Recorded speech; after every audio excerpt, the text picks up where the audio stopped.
Technology has advanced greatly compared with what I was using when I was a boy. Basically, my technology was to go outside the golf shop and watch my reflection in the window. But obviously now we have video replay.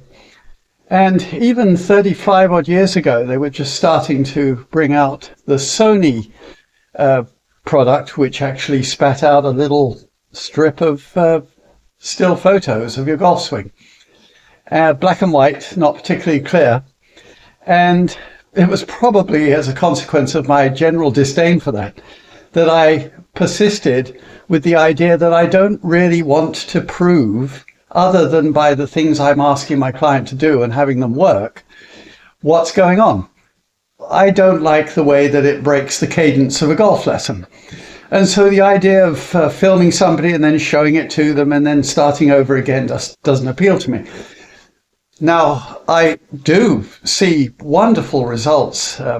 Phil Dawson, a friend of mine who's the director of instruction at Congressional, he is a master with the shot tracker, and he can decipher all sorts of things from the data that he gets from that machine. Wonderful to watch, and I admire it tremendously.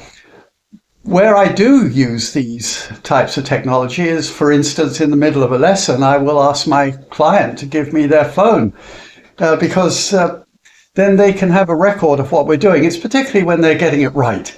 And I want to be able to say again what I'd said that made it work. And so they've got a record of it. And that's generally appreciated. The other thing is to demonstrate that when I'm asking them to exaggerate something, it's barely visible. That happens all the time. They're just incredulous that it isn't ridiculous what I'm asking them to do. And then they look at the photo and they go, well, I don't believe I'm even doing it. Typical example. Now, I do think, and obviously we're communicating through social media, that social media is wonderful. I started on TikTok about 3 years ago, and now on YouTube, which has a wonderful editing program called YouTube Create. It's now possible to make quite reasonably professional looking videos, and I would recommend that you become familiar with using that, because you can engage with your clients and you can of course send them elements of technique, or you can talk about the home course wherever you're at and ask, maybe make recommendations about how they handle particular features of the course.